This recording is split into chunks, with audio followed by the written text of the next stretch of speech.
O principal propósito de Pedro, irmãos, era dar certeza aos irmãos que aquilo que ele estava pregando era de fato palavra de Deus. Havia uma acusação, pairava uma acusação sobre os apóstolos, que aquilo que eles pregavam era mitologia, fábulas engenhosamente inventadas, é o termo que Pedro usa aqui. Essa era a acusação que pairava sobre a igreja, entende? Os apóstolos estão pregando, Pedro está pregando, mas havia irmãos que tinham saído da igreja e que agora estavam acusando a igreja, ou a mensagem dos apóstolos, de ser uma mensagem inventada, uma mensagem humana, uma mensagem que aqueles homens inventaram para enganar as pessoas, por assim dizer. E Pedro está dizendo, não é isso. A mensagem não é essa.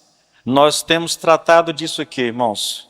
Qual a garantia de que aquilo que nós estamos pregando, aquilo que vocês têm na sua Bíblia, é de fato palavra de Deus? Pedro responde aqui, querido. Ele diz que, primeiro ele fala do testemunho apostólico, e é uma referência aos apóstolos terem vivenciado, andado com Jesus, convivido com Jesus, viram os milagres, ouviram a mensagem, e ele faz referência a um ato específico, a um acontecimento específico, que é a transfiguração de Jesus no monte, entendeu? Então ele diz assim, olha, nós cremos e nós pregamos porque nós vimos, na verdade, a glória de Deus, nós vimos Jesus, o unigênito Filho de Deus, andando sobre essa terra, nós vimos ele morrendo naquela cruz, mas nós vimos ele ressuscitado, é por isso que nós pregamos. Mas ele não se contenta em dizer só isso. Ele diz, olha, nós também temos o Velho Testamento, nós temos o testemunho profético, nós sabemos o que foi dito, mais ainda, é o que fala no versículo 19, não só sabemos aquilo que foi dito, mas nós temos agora mais convicção do que antes, porque aquilo que nós sabíamos, nós vimos se cumprir na vida de Jesus. Tudo aquilo que foi profetizado pelos profetas aconteceu na vida de Jesus, e nós somos testemunhas disso.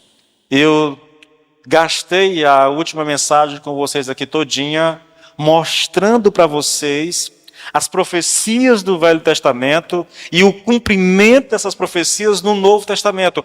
Qual é a intenção, irmãos, de fazer isso? Eu gastei um culto todinho só falando disso, irmãos, citando o Velho Testamento, citando a profecia do Velho Testamento e citando o cumprimento dela no Novo Testamento. Por que isso é importante? Porque o apóstolo está dizendo, olha, nós temos mais segura a palavra profética. Nós sabemos que aquilo que foi falado, foi profetizado, aconteceu. Nós vimos acontecer. Irmãos, a intenção disso tudo, o que nós desejamos, na verdade, comunicar a vocês, querido, é dar a vocês ciência. Na verdade, dar a vocês certeza de que a Bíblia é um livro inspirado por Deus e que aquilo que está escrito, irmãos, vai se cumprir. Nós temos o exemplo do Velho Testamento.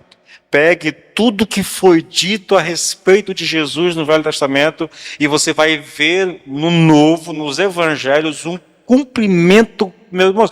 Mas é tão impressionante, querido. Se você ler o livro de Mateus, o Evangelho de Mateus, você vai ver uma frase que é muito repetida lá.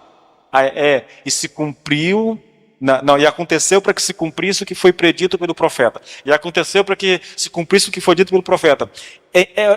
O livro de Mateus, que foi escrito para os judeus, todo ele vem com essa característica, entendeu? Mostrando o cumprimento da profecia. Aconteceu. O profeta disse e aconteceu. O profeta falou e aconteceu. Nós vimos, irmãos, sobre a família de Jesus, o local de nascimento, nós vimos sobre a morte, a ressurreição, a ascensão, nos mínimos detalhes, querido. Nós vimos isso na última vez que nós ministramos isso aqui. Eu queria continuar daqui, eu tenho muito texto, graças a Deus eu tenho tempo para ministrar hoje. Eu quero continuar. E eu queria fazer uma pergunta e responder ela. Isso eu fiz isso aqui no estudo de Romanos, mas é necessário que eu repita aqui agora, porque ele está dentro de um contexto maior agora e muito específico, querido, provando a realidade das Escrituras Sagradas, de que a Bíblia é a palavra de Deus. Irmãos, isso é mais para frente, mas deixa eu adiantar uma coisa com vocês. Quando você pega a Bíblia como um todo, você olha para o Novo Testamento e você... O que é o Novo Testamento, irmãos? O Novo Testamento é um anúncio de Jesus, é isso. As histórias, os personagens, os principais acontecimentos, todos eles apontam para Jesus. É impressionante. Mas dentro disso há os detalhes, há as profecias específicas, há falas específicas, acontecimentos específicos que são retratados lá. E todos eles têm o cumprimento na vida de Jesus. Quando você olha para isso, querido, uma coisa deveria permear o nosso pensamento. Se aquilo que aconteceu foi predito, se aquilo que foi predito aconteceu, esse livro não é um livro qualquer. Ele é diferente dos outros. Eu sei que há profecias, né, mundanas, vou colocar dessa forma, não bíblicas, entende? E há algumas coisas que são que acontecem aqui e acolá, mas quando nós pensamos na Bíblia, irmãos, é muito claro, é muito específico. As profecias, irmãos, eu estou lendo, olha, querido, eu estou lendo a Bíblia pela 21ª vez. Eu já estou em 2 Samuel. Eu termino esse ano, eu já começo a 22ª ainda esse ano. E me espanta, irmãos, me espanta essa característica da Bíblia. Aquilo que é predito acontece exatamente como foi predito. E isso tem um propósito específico, é fazer com que a gente creia na Bíblia, entende? Então, olha só, qual é a natureza da Bíblia, irmãos? Ou, perguntando de maneira um pouco mais diferente, qual é a essência de todo o ensino bíblico? A Bíblia é a palavra de Deus, amém? Nós concordamos com isso e não há muito o que discutir, querido. A menos que você não creia nela, porque se você crê na Bíblia, você não tem como discordar disso, entendeu? Se você não crê, não adianta eu querer provar para ti, não vai funcionar, tá? A Bíblia é a palavra de Deus. Agora, qual é o ensino, irmãos? Né? Qual é a essência de todo o ensino? Eu creio que a gente pode simplificar isso de tal maneira, irmãos, e dizer, na verdade, afirmar categoricamente que a essência do ensino bíblico consiste na execução do plano divino de salvação do homem. A Bíblia é isso. É o plano de Deus para salvar o homem. Ela começa mostrando a queda do homem no capítulo 3, a gente vai ver isso aqui daqui a pouco. Ela começa mostrando a queda do homem, e depois disso, tudo que nós temos é um desenrolar de um plano, no sentido de que o homem restaure a Deus do lugar de onde ele caiu. Tá bom? Em Gênesis 3, o homem cai do seu estado de graça diante de Deus, e desde esse capítulo, o que nós temos, como eu já disse, é o desenrolar desse plano de Deus para restaurar o homem ao seu estado de graça. Deixa eu te mostrar esse acontecimento. Nós comecemos, mas é bom que a gente acompanhe isso. Olha, Gênesis 3, versículo 13 em diante, diz assim: Disse o Senhor Deus à mulher: Que é isso que fizeste? Respondeu a mulher: A serpente me enganou e eu comi. Então o Senhor Deus disse à serpente: Visto que isso fizeste, maldita és entre todos os animais domésticos e o és entre todos os animais selváticos. Rastejarás sobre o teu ventre e comerás o pó todos os dias da tua vida. Porém inimizade entre ti e a mulher, entre a tua descendência e o seu descendente.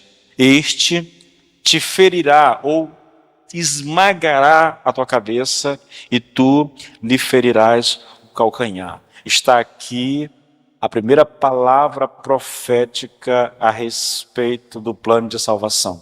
A serpente vai ferir o calcanhar do descendente da mulher, de Jesus, e Jesus vai esmagar a cabeça da serpente. Tudo que nós temos, irmãos, depois disso aqui, é o desenrolar desse plano, cujo propósito é preparar o mundo para a vinda do descendente da mulher. Quem é esse? É Jesus, entendeu? Portanto, o Velho Testamento ele descreve a história de Deus em proteger a linhagem de onde viria o descendente da mulher. Eu vou narrar contigo, querido, eu vou te mostrar isso na Bíblia. Irmãos, isso é muito lindo, querido. Quando a gente pega a Bíblia por essa perspectiva, é muito legal a compreensão que nós temos, entende? Há uma promessa aqui em Gênesis 3, que viria um descendente da mulher que esmagaria a cabeça da serpente.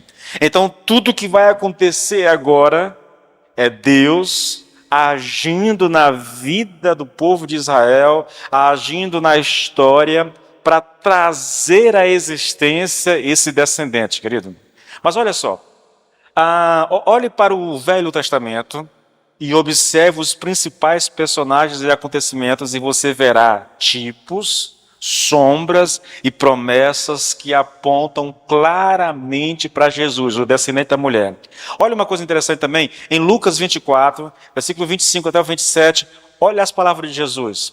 Então ele lhes disse, é Jesus falando, como vocês são insensatos e demoram para crer em tudo o que os profetas disseram. Não é verdade que o Cristo tinha de sofrer e entrar na sua glória?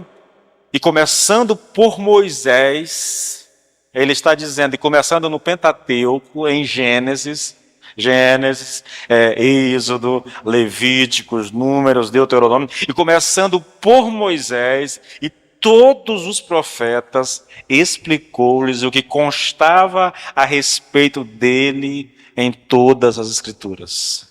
Eu queria estar lá para ouvir esse discorrer, irmãos, de Jesus, mostrando desde o Gênesis, entende? Tudo que estava escrito a respeito dele para aqueles discípulos. Ele está aqui no caminho de Emaús, vocês sabem disso, né? 2 discípulos estão voltando de Jerusalém, triste por causa da morte de Jesus, o Senhor os acompanha, começa a conversar com ele, até que nós chegamos nesse detalhe da conversa aqui, tá bom? Ele descortina o Velho Testamento para aqueles discípulos, e então eles entendem o que estava acontecendo. Agora, eu quero convidar você para dar uma olhada no plano de salvação desenvolvido pelo Senhor para a salvação do homem e como ele sustentou e protegeu a descendência da mulher, querido. Vamos olhar um pouco para a história bíblica? Tudo começa em Gênesis 3,15. Eu já citei o texto, tá bom? O descendente da mulher vai esmagar a cabeça da serpente, e o descendente da serpente, no caso, vai ferir o calcanhar de Jesus. Aqui começa historicamente o plano de salvação, irmãos. Olha só, eu vou tentar narrar para você, eu vou ser um pouco rápido, porque eu tenho muita coisa para ministrar, na verdade. Isso aqui eu já ministrei numa pregação sobre Romanos, tá bom? Mas eu quero narrar para você essa história de Deus protegendo, de Deus agindo na história para que venha à existência o descendente da mulher. Eu começo com uma coisa interessante. Eu já ouvi, eu disse isso aqui outra vez, em algum lugar, que por causa dessa luta entre a descendência da mulher contra a descendência da serpente, Caim matou Abel. O diabo, dizem essas pessoas, pensou que Abel era o descendente que esmagaria a sua cabeça, e por isso ele usou Caim para matar Abel. Se isso é verdade, eu não sei isso. Eu só achei curioso, na verdade, essa informação, tá bom? Mas vamos lá. Na verdade, a descendência da mulher começa com Sete, tá? Sete é um dos filhos de Adão e Eva. Da descendência de Sete, Deus escolheu Noé e sua família. Eu só não sei se eu cito todos os textos, irmãos, porque eu tenho todos os textos aqui. Eu gosto da ideia de citar o texto, irmãos, porque eu venho repetindo isso aqui a vocês há algum tempo, né? O Nicodemos diz que o único momento na pregação de que a certeza de que Deus está falando conosco é quando a gente lê a Bíblia. Então eu gosto muito de ler a Bíblia enquanto eu prego, tá bom? Eu gasto muito tempo, eu diria que 30%, 40% da minha pregação quase toda é lendo a Bíblia. Mas deixa eu te mostrar isso aqui. Olha, é o contexto que nos interessa aqui, tá bom? Gênesis 6, versículo 4. Lembrando, eu estou dizendo que é da descendência de Sete que Deus escolhe a Noé e a sua família. Então, vamos olhar aqui um pouquinho para essa questão da escolha de Noé. Gênesis 6, 4. Naquele tempo havia gigantes na terra, E também depois, quando os filhos de Deus possuíram as filhas dos homens, as quais lhe deram filhos. Estes foram valentes, homens de renome na antiguidade. O Senhor viu que a maldade das pessoas havia se multiplicado na terra e que todo o desígnio do coração delas era continuamente mau. Então o Senhor ficou triste por haver feito o ser humano na terra e isso lhe pesou no coração. O Senhor disse: farei desaparecer da face da terra o ser humano que criei. Destruirei não apenas as pessoas, mas também os animais, os seres que rastejam e as aves dos céus, porque estou triste por havê-los feito. Porém, e essa palavrazinha mágica, irmãos, porém, Noé encontrou favor aos olhos de Deus. Há uma descrição de um tempo, irmãos, que é referência para nós hoje, porque o Senhor Jesus disse que quando Ele voltar a segunda vez, nós estaremos vivendo tempos parecidos com esse tempo de Noé, um tempo de perversidade, querido, onde Deus não achou ninguém justo, ninguém com coração reto, mas Noé encontrou favor aos olhos de Deus.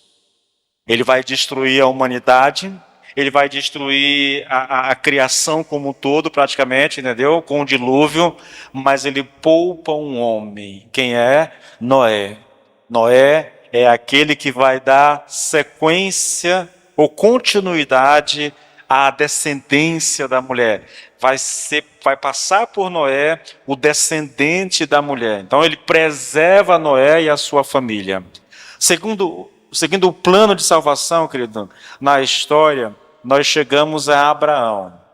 De Noé, ele escolhe um filho e segue. Eu não vou me ater a todo, só os personagens principais. Chegamos em Adão. Gênesis 12, 1. O Senhor disse a Abrão: sai da tua terra, da tua parentela e da casa de seu pai e vá para a terra que lhe mostrarei. Aqui, novamente, Abraão, com certeza, é descendente de Noé, entendeu? Então, Deus o encontra na terra chamada de Ur dos Caldeus. Aqui, Abraão está longe do Senhor, vem de uma família que era completamente idólatra, entendeu? O próprio Abraão, dizem os estudiosos, ele era um astrólogo, entendeu? Daí o nome Abraão, pai exaltado, pai alto, entendeu? Dizem que ele estudava a astrologia.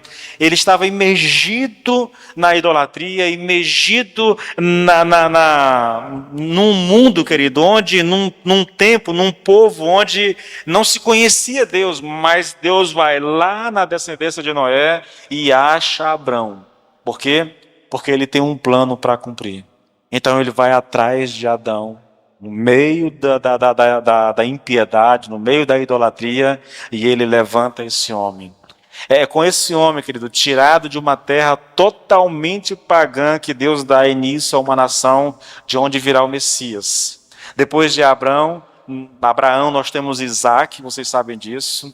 Isaac não era para ser escolhido porque, na verdade, o primeiro filho de Abraão foi Isaú. Não, Isaú não. Não, Ismael. Abraão é Ismael, entendeu? Que ele tem o filho com a escrava lá de Sara, entendeu? Mas Deus escolhe Isaac, irmãos. Isaac foi o primeiro, nem foi o primeiro filho de Abraão, nem foi o último, né? Mas foi o escolhido. Da descendência de Abraão, o Senhor escolheu Isaac. Da descendência de Isaac, o Senhor escolhe a Jacó. E aqui há uma informação interessante a respeito de Jacó. Jacó não foi o filho mais velho de Isaac. O mais velho era Esaú. Quando a gente vai para Romanos, olha a informação que nós temos, irmãos. Romanos 9, do 10 em diante, diz assim, olha... E isto aconteceu somente com ela, no caso está falando de Sara, mas também com Rebeca, ao conceber de um só de Isaque, nosso pai. E os gêmeos ainda não eram nascidos, nem tinham feito o bem ou o mal, para que o propósito de Deus, quanto à eleição, prevalecesse não por obras, mas por aquele que chama. Quando foi dito a Rebeca, o mais velho será servo do mais moço. Então Deus escolhe propositalmente, antes que houvessem nascido, Deus escolhe aqui Jacó, querido, que depois recebe o nome de Israel, entendeu? O nome de Jacó é mudado para Israel. E dele vem a nação israelita, composta inicialmente pelos 12 filhos de Jacó, né? Destes 12, o escolhido para manter a descendência da mulher é Judá, irmão, Judá.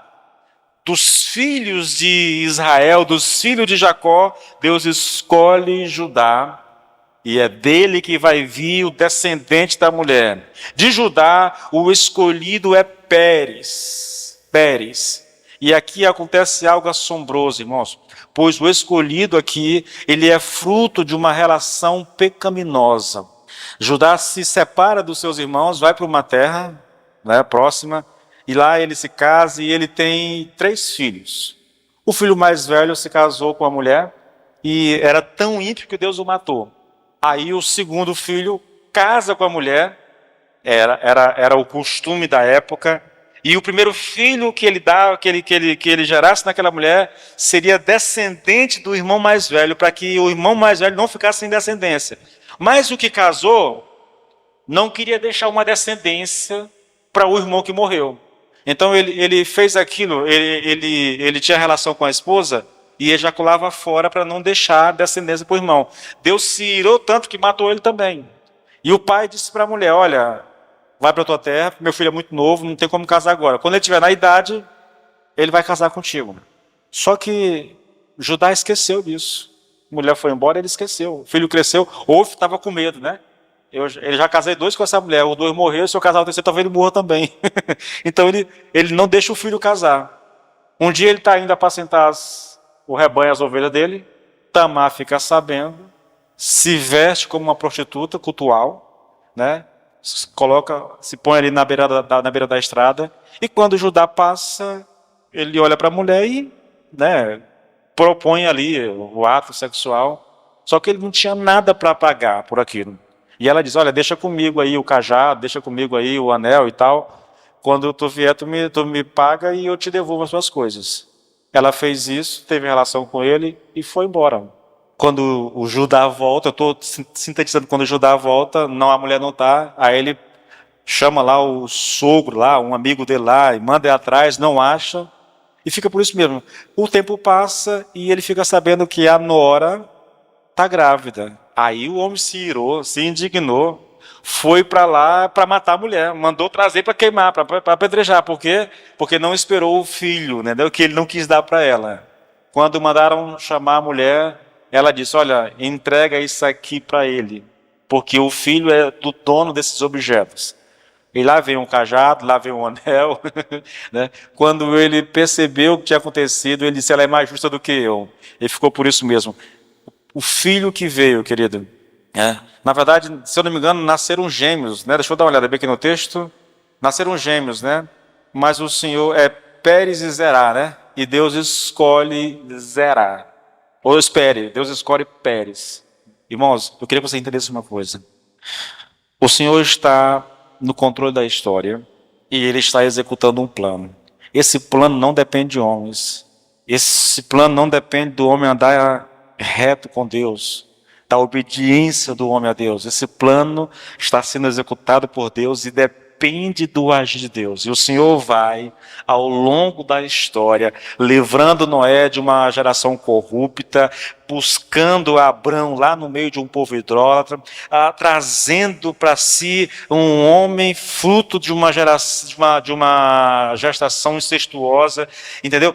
É Deus que vai levar a efeito aquilo que Ele planejou. Ele vai trazer Jesus, que é o descendente dessa mulher, e Ele está trabalhando uma linhagem de onde Cristo vai vir. E Ele vai trabalhando na história, na vida das pessoas, nos acontecimentos, para que isso de fato aconteça.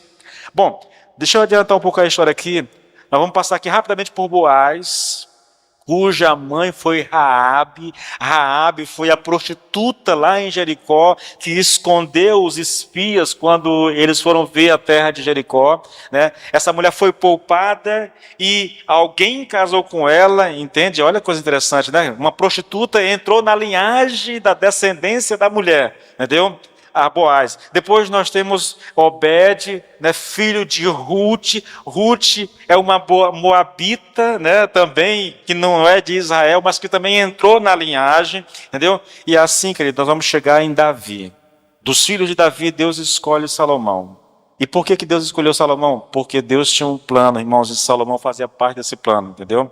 Ele não era o filho mais velho, era fruto de uma relação conturbada envolvendo adultério e assassinato. Mesmo assim, foi Deus quem o escolheu.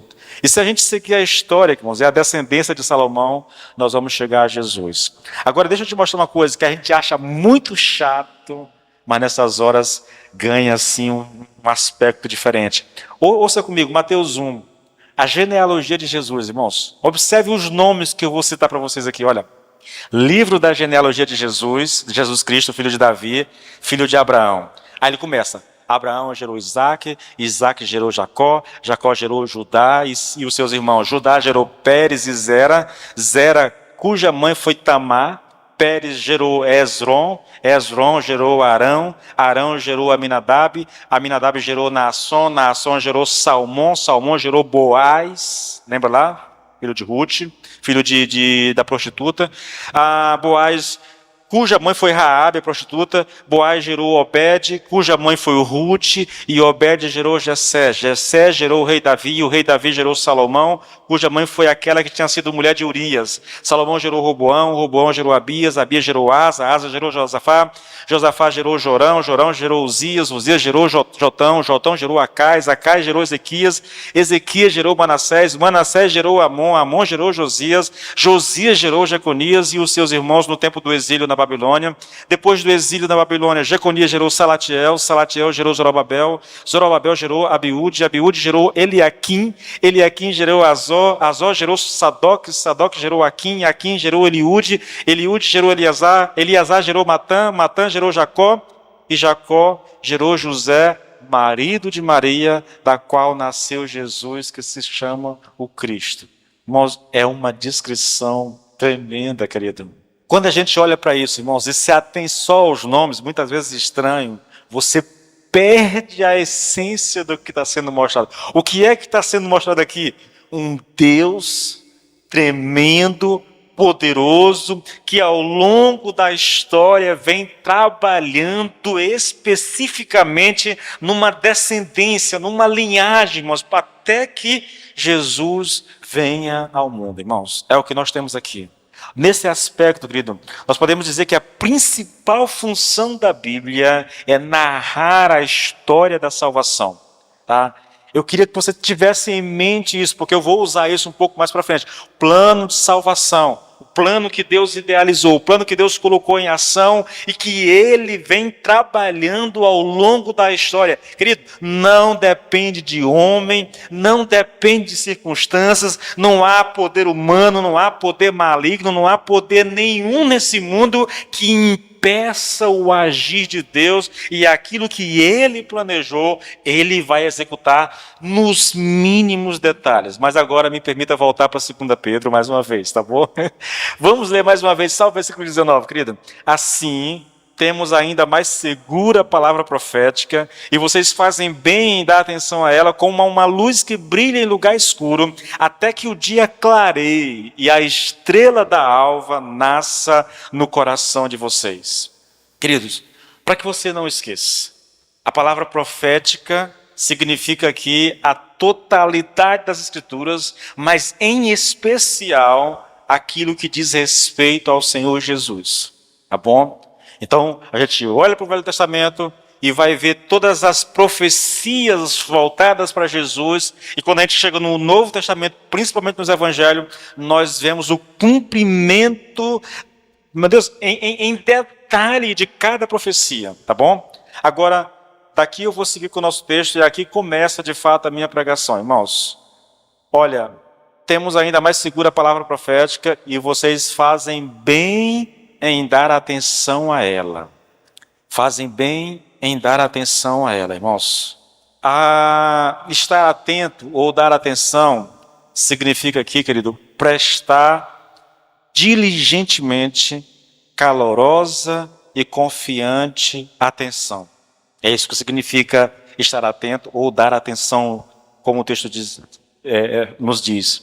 Isso significa, irmãos, o seguinte: o convite que Pedro faz aqui, o desafio lançado aqui é o seguinte: olha, a Apeguem-se às profecias, estudem-nas diligentemente, tomem tempo com elas, deixem-se governar por elas, meditem sempre nelas. É isso que Pedro diz quando ele fala que nós devemos dar atenção a essas profecias, entende?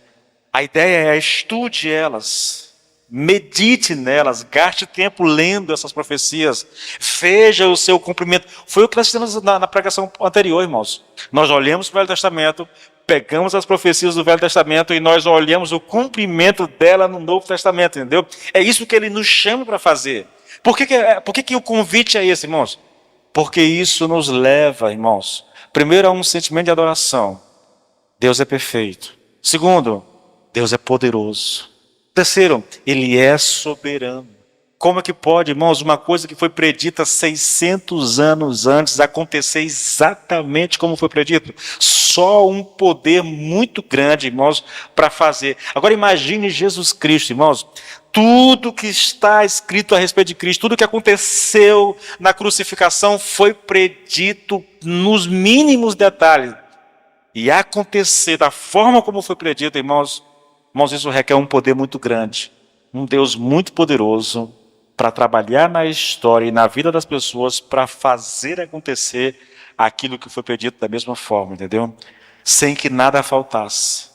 Até palavras que Jesus disse lá na cruz foram preditas no passado. A roupa de Jesus que foi rasgada, irmãos, tudo foi predito nos mínimos detalhes.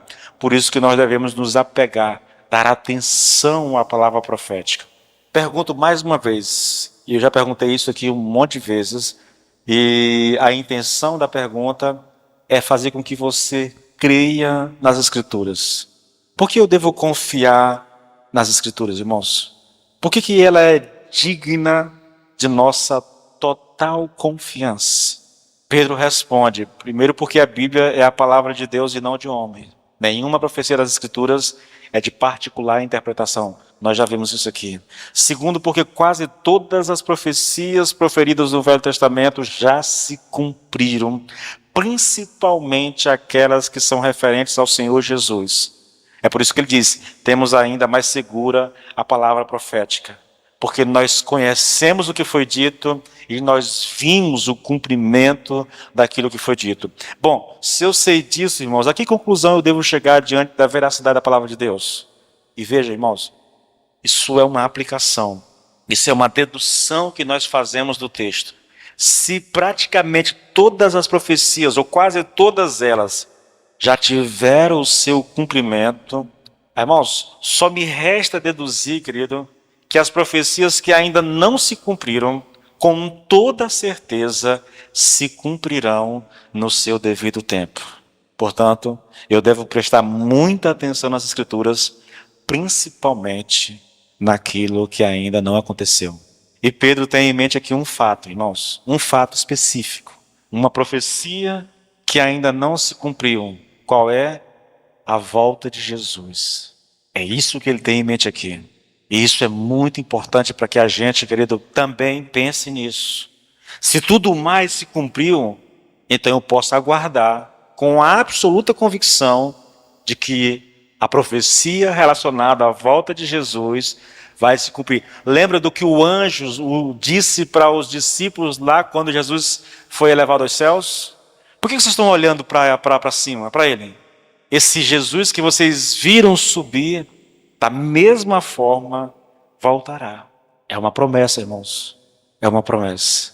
É por esse motivo, querido, que o apóstolo diz, tá? O apóstolo Pedro diz, vocês fazem bem em dar atenção a ela, como a uma luz que brilha em lugar escuro, até que o dia clareie e a estrela da alva nasça no coração de vocês. Eu quero chamar a atenção para esse texto, irmãos. E eu vou fazer isso da seguinte forma. Primeiro eu vou ler ele em outras traduções, tá bom? Em outras versões. Isso vai ampliar o nosso entendimento desse texto, tá bom? Primeiro eu vou ler ele de acordo com a tradução da NVT, a nova versão transformadora. Diz assim, além disso, temos a mensagem que os profetas proclamaram, que é digna de toda confiança. Preste muita atenção ao que eles escreveram, pois suas palavras são como lâmpada que ilumina um lugar escuro, até que o dia clareie e a estrela da alva brilhe no coração de vocês. Isso é NVT. Agora, lendo a Nova Bíblia Viva, portanto, nós vimos e tivemos a prova de que tudo quanto os profetas disseram se cumpriu. Isso aqui não é uma tradução, isso aqui é uma explicação do texto, entendeu? Porque é isso que Pedro está dizendo. Veja, nós vimos e tivemos a prova de que tudo quanto os profetas disseram se cumpriu. Vocês farão bem, porque isso é um fato, porque isso aconteceu. Ele continua, vocês farão bem em prestar toda a atenção a tudo que eles escreveram, como luzes que brilham em lugares escuros. Bom, irmãos, Pedro está dizendo aqui, querido, que o testemunho profético é uma luz que ilumina um lugar escuro. É lógico, vocês já viram pelos textos que eu li aqui, essa é uma referência ao Velho Testamento, entendeu? Entretanto, querido, tudo que é dito a respeito do Velho Testamento também é verdadeiro quanto ao Novo Testamento e as suas profecias e previsões. Ou seja, o Novo Testamento também é uma luz que brilha em meio à escuridão. Vou resumir isso. A Bíblia é uma luz que brilha em meio à escuridão.